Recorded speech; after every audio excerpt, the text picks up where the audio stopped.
Good morning, सभी को प्रणाम। तो आइए इस वीडियो में हम क्या सीखने जा रहे हैं कि आज हम लोग प्रीपोजिशन सीखने जा रहे हैं। ठीक है, तो प्रीपोजिशन लोअर क्लास से हायर क्लास तक हम पढ़ते हैं।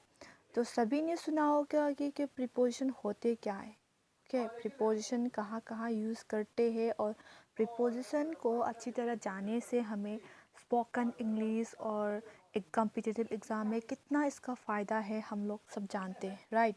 सो आज हम सीखने जा रहे हैं कौन सी टॉपिक, प्रीपोजिशन। ठीक है, तो प्रीपोजिशन यहाँ पे एक एग्जांपल में लिखने जा रही हूँ, ध्यान से देखना। ठीक है, okay okay.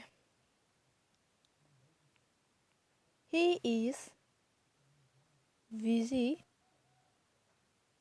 with his work. He is busy with his work. Sorry, मेरा हैंड राइटिंग थोड़ा मतलब देखने में अजीब सा लग रहा है क्योंकि जो मैं यहाँ पे लिख रही हूँ ना, तो मैं स्मार्टफोन से मैं रिकॉर्ड कर रही हूँ, तो थोड़ा इनकन्वीनियंस हो रहा है, तो सॉरी फॉर डेट। तो आगे चलते। तो यहाँ पे देखो कि he is busy with his work. वो अपने काम से बहुत बिज़ी है। ठीक है, अपने काम से वो बहुत बिज़ी है, यानी कि उनको बेसत है, पूरा टाइम नहीं मिल रहा है। ठीक है, तो यहाँ पे प्रीपोजिशन कौन है, प्रीपोजिशन यहाँ पे विथ है। Okay, he is busy with his work, यहाँ पे प्रीपोजिशन विथ है। ठीक है, यानी कि ही इज़ बिज़ी और हिज वर्क, ये दोनों, इन दोनों का रिश्ता कौन बता रहा है, कौन जोड़ रहा है, विथ जोड़ रहा है। ठीक है, विथ, यानी कि here with, the word with expresses the relationship between he is busy and his work, right। मतलब कि he is busy and his work, ये दोनों कौन जोड़ रहा है, with, यानी कि with preposition है। ठीक है, इसी से हमें क्या पता चलता है कि प्रीपोजिशन होते क्या है। ठीक है, प्रीपोजिशन एग्जैक्टली होते क्या है। प्रीपोजिशन जो होते हैं ना, वो दो शब्द से जुड़कर बनाया हुआ एक शब्द है। ठीक है, प्री प्लस पोजीशन।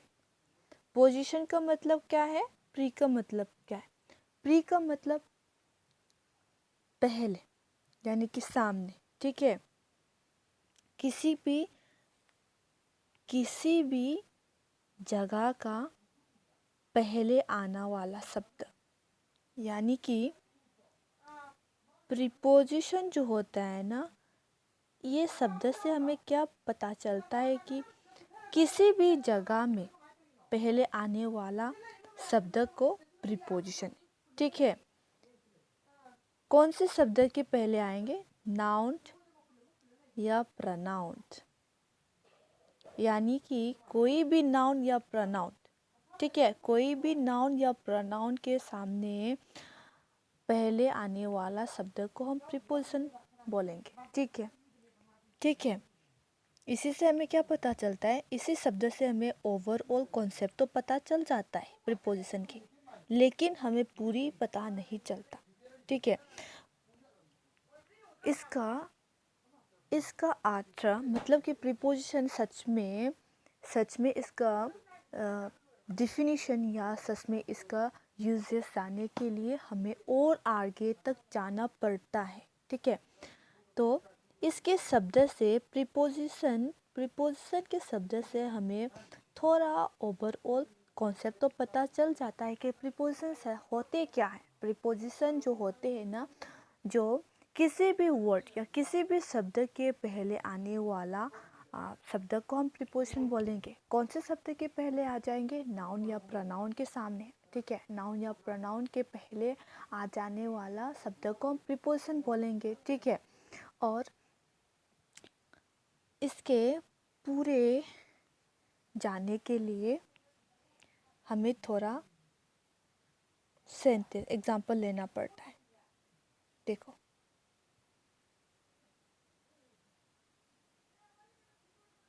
देखो, okay,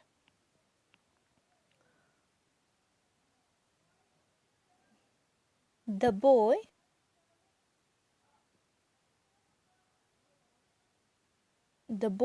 jump into the river. अच्छा ठीक है, यहाँ पे मैंने एक एग्जाम्पल लिया है, ठीक है। The boy jump into the river, इस एग्जाम्पल में देखो, the boy jump into the river, okay. यहाँ पे प्रीपोजिशन इनटू है, ठीक है। यहाँ पे इस सेंटेंस में प्रीपोजिशन इनटू है, ओके, क्लियर। तो द बॉय जंप यानी कि ये लड़का नदी में कूदा है, ठीक है, इनटू द रिवर। ये दोनों, इन दोनों का रिश्ता कौन बता रहा है? इनटू, यानी कि वो लड़का जो है ना नदी पे कूद रहा है, कौन बताता है? इन दोनों का रिश्ता कौन बताता है? इनटू, ठीक है। यहाँ से हम क्या पता चल जाता है कि प्रीपोजिशन जो है ना, प्रीपोजिशन जो होते हैं ना, वो क्या होते, वो इस प्रीपोजिशन इज अ वर्ड, यानी कि वो एक शब्द है which comes before a noun, यानी कि नाउन या प्रोनाउन के पहले आ जाने वाला शब्द होते हैं। और इसके साथ साथ भी वो हमें क्या बताते, आके वो चुपचाप नहीं बैठे, ठीक है, वो आके चुपचाप नहीं बैठी, वो हमें क्या बताती है कि, क्या बताती है? वो रिलेशनशिप बताए, रिलेशन बताते। कौन सा रिलेशन? नाउन, नाउन या प्रोनाउन, नाउन या प्रोनाउन, ठीक है, नाउन एंड नाउन या pronoun and other part of the sentence, यानी कि सेंटेंस के दूसरे पार्ट के साथ नाउन और प्रोनाउन के साथ उन दोनों के रिश्ते के बारे में भी हमें बताती है, ठीक है। क्या क्या बताते हैं? प्रीपोजिशन जो होते हैं ना, प्रीपोजिशन एक्सप्रेस वो क्या एक्सप्रेस करते हैं, वो क्या बताते हैं? द रिलेशनशिप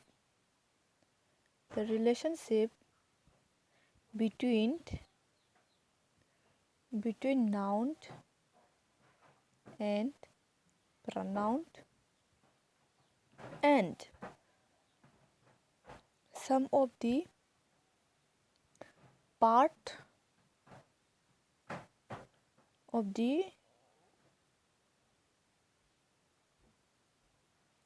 remaining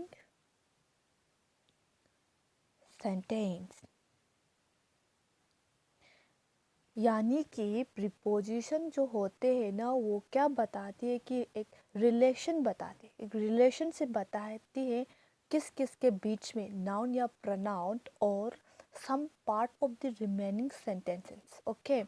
वो other part of the sentence, यानी कि नाउन और other part of the sentence जो होता है ना, उनके बीच का रिश्ता होते हैं ना, वो हमें बताते हैं, ठीक है। Easy, very clear, right.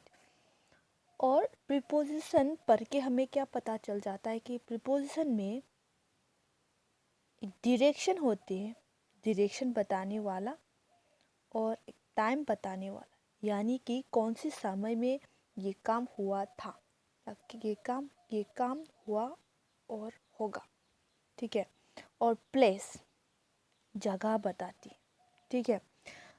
हमें क्या पता चला प्रीपोजिशन पढ़ के हमें ये पता चला है कि डायरेक्शन, टाइम और प्लेस।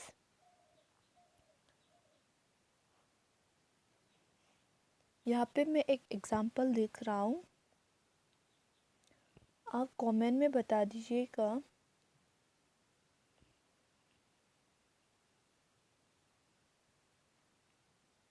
यहाँ पे मैं प्रीपोजिशन में, यहाँ पे मैं थोड़ा सेंटेंस लिख रहा हूँ, आप कमेंट में बता दीजिएगा यहाँ पे प्रीपोजिशन कौन कौन से है, ठीक है।